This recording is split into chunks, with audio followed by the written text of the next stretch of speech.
we're going to say basically if A equals B, and A and B are usually like some sort of equation or numbers, then addition property of equality, what this actually means is when you add something to one side, you can add the same exact thing to the other side. So if I want to add some number, I don't know, 10, if I add 10 to one side, I have to add 10 to the other side. So addition property of equality, it looks weird like this because it's not an actual equation, but you actually do addition property of equality for your Bell word. What was the first step most of you probably did on this Bell word problem? Added 12. So when you add 12, because most people get rid of the negative sign. So when you add 12 and you add 12, this is literally, this step right here is addition property of equality. So you're doing these things without actually knowing what it's called. So addition property of equality is where you add something to both sides.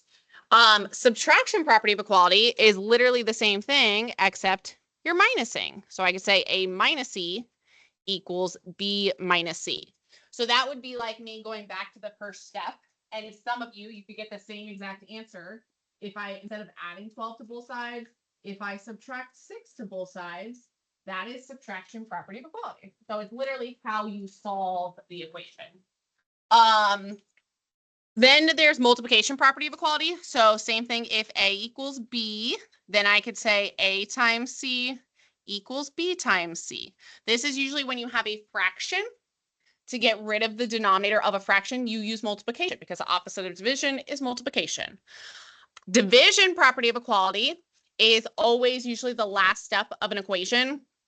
We give that to her right there. If I say A equals B, it's taking A and dividing by some number. So I'm going to say A divided by C is equal to B divided by C. So a fraction is fancy division. So instead of writing literally the division symbol, I'm just making it into a fraction. Distributive property is from middle school. What is distributive property? Parentheses. And then what do we do to get rid of our parentheses? PEMDAS, we multiply. So we are going to distribute the A in. So we say A times B plus A times C. So distributive property is to get rid of your parentheses. Anytime you have parentheses, that first step is going to be distributive property. Substitution property is the last one from middle school. If I know A equals B, if I know A equals 5 or whatever, then technically you can replace A with 5 if you were to plug it back in. So it might be replaced with B. So,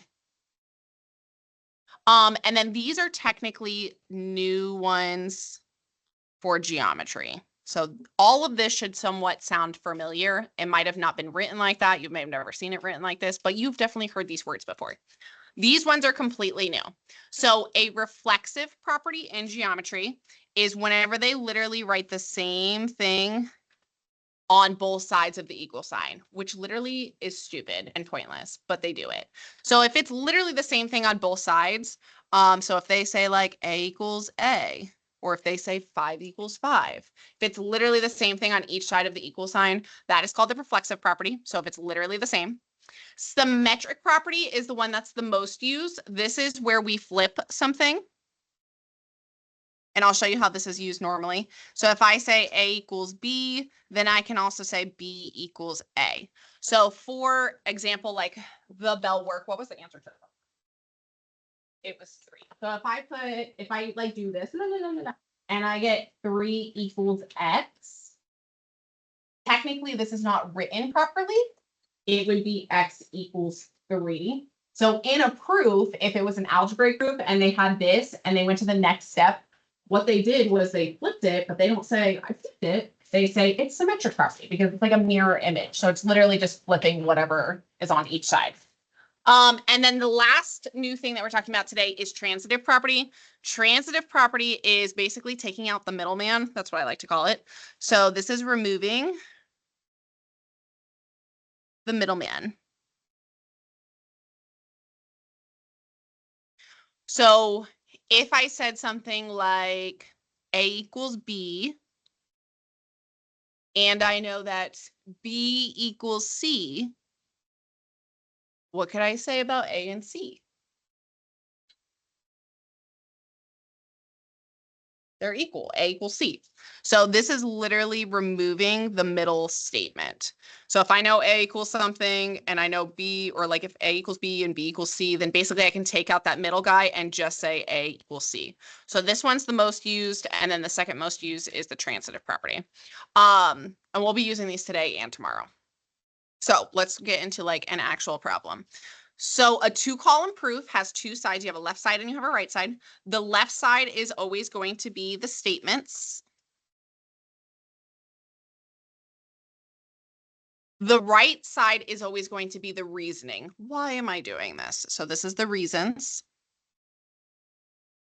So you could use all of the ones that we just listed are properties. You could use properties for your reasoning. You could technically use theorems. You could technically use postulates and definitions. So like the definition of perpendicular lines. Tomorrow we're going to do like geometry ones. The definition of perpendicular lines is that they make a 90-degree angle. A postulate would be like kind of like the bell work. It would be segment addition postulate. We took this piece, we added this piece, and it's equal to the whole thing. That's technically a theorem, which is a postulate. So it's like all of these weird little things. You will never have to just come up with these things randomly on your own. You will either be given a word bank to choose from. So you kind of use like common sense as you go through, or it would be like a drag and drop, like a little arrow, and you have like choices to choose from. On the EOC and the tests, the max that they can give you is 3 blanks on a problem for a proof. Okay. So right now for number 1, there's 2 blanks on this proof. We're going to do number 1 and we're going to kind of skip around. You'll see once we start going, it's not going to be that bad. I did not give you a word bank for these because these ones are very simple. Okay. So if I gave you the given is 4x minus 1 equals 27, I'm given the answer. I'm proving that x equals 7. My first reason is because the problem is literally given. So I have this. What did I do to go from step 1 to step 2? No, I did not multiply. Did not distribute. I added 1. So if I add 1 to both sides, that's how I go to 28. So this is literally called addition property of equality. So I'm going to shorten it a little bit, but addition prop of equality. Because I added 1, I'm not showing the work to it, but they added 1 to get to 28. Now to go from 2 to 3, what did they do? They divided. So division property of equality.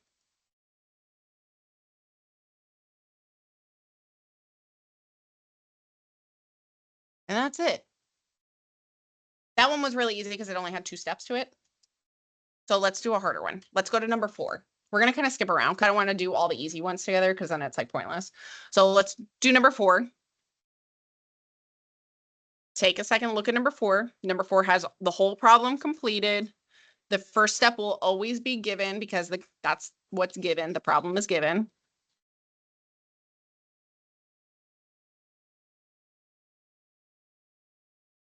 So if I'm looking from step 1 to step 2, what did they do? Subtraction. Because they got rid of the 6x, they moved it over, and that's how I got 2x. So this is called subtraction property of equality.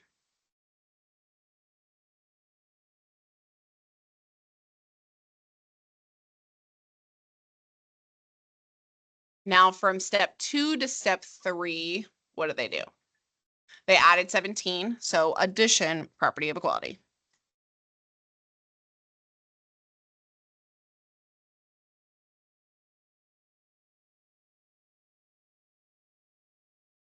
And if it helps you, some people are like, oh, I don't know where these are getting from.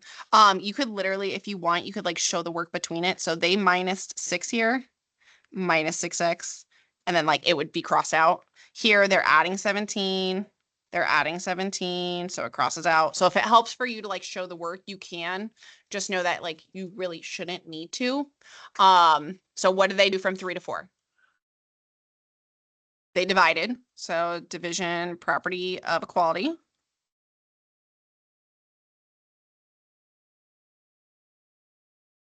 And then from 4 to 5, what did they do? Symmetric, because all they did was switch the answer, so that way it's in proper format where X is on the left. So anytime it's a flip-flop, this is symmetric.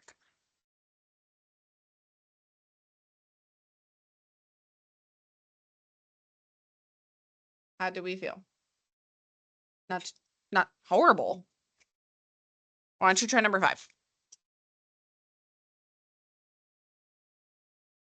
Try to see if you could figure out the first couple steps.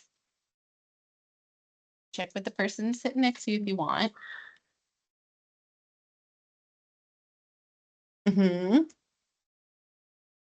So to get rid of the parentheses, the first step to do is distributive property, because you got to get rid of those parentheses.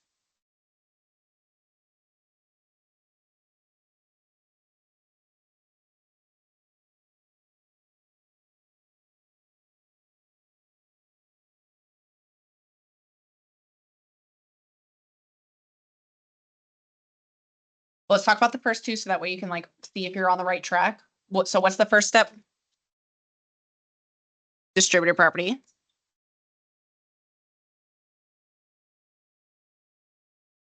Okay, because they got rid of the parentheses by distributive. Boop, boop. Then what did they do that second step? I can't say added. What's another word for that step? Combine like terms, or you could say simplify. So at this point, they combined like terms.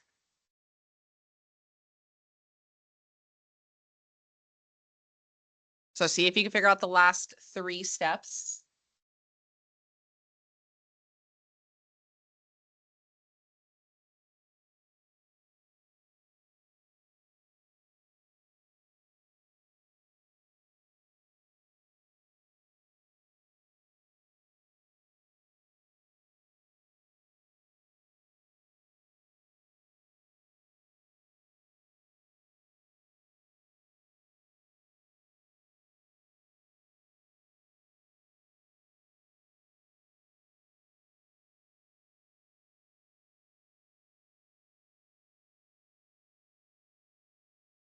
Okay, does anybody know step 4? Subtraction property of equality, because at this point, the 24 stays the same, but the 12 is gone. So they minus 12 technically to both sides. So subtraction property of equality.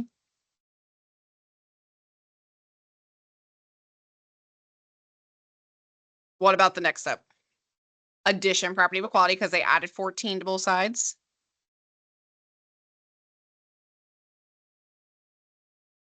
And last step, division property of equality.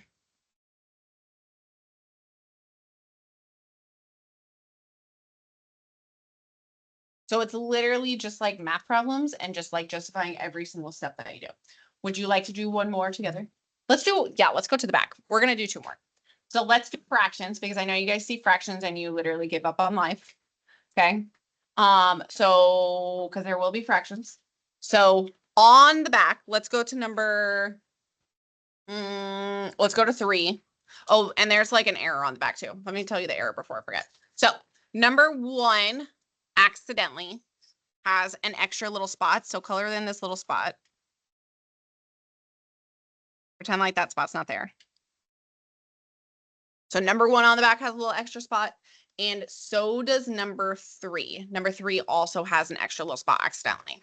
And then we're going to do number 3 together. So number 3, color in that bottom piece. Now, if you notice the front from the back, the front is a little bit easier because you have things filled in. The back does not have anything filled in. So let's do number 3 together. Number 3, the first thing we're going to do is we're going to fill in the first things that are given. So what do you think is going to go in the first statement box? A problem. So let's copy the problem. So m divided by -3 plus 10 equals -1. The reason why is why. What's going to go here? Given. Every single time that first thing will always be given, no matter what. So given's in the first box. And then technically you know the answer. So where's the answer going to go? At the end in the last box. So m equals 33 is right here. Okay, so if you were given this problem on your own and this is a two-step equation. What would you get rid of first? The what? Not the fraction. The 10. So I'm going to get rid of the 10. How do I move the 10 to the other side? Subtraction. So I technically have m over -3 equals, and what would be on the other side? -11. The reason why is because subtraction, property of equality.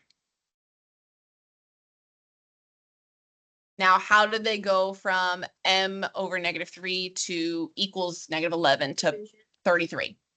Nope. Multiplication. Because you have a fraction, the opposite of division is multiplication. So they are multiplying both sides.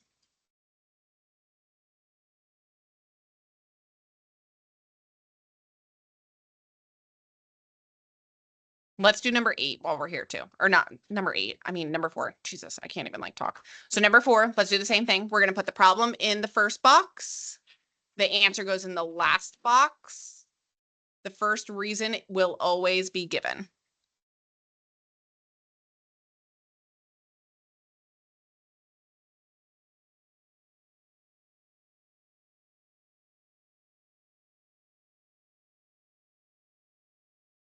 So this one does have a fraction. It's not exactly the same because the whole thing is divided by 2. So if you were doing this on a scratch piece of paper, what would you do first? Multiply by the denominator, multiply by 2. So if I multiply by 2, I get 5y minus 1 equals what? 14. The reason why is because multiplication, property of equality.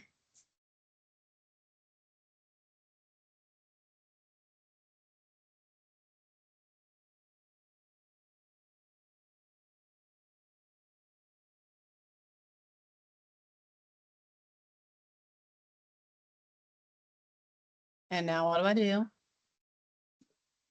You add. Because it's subtraction, I'm adding. So if I add 1 to both sides, I get 15.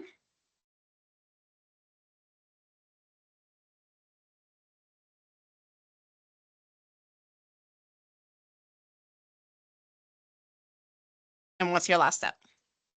Divide. So division, property,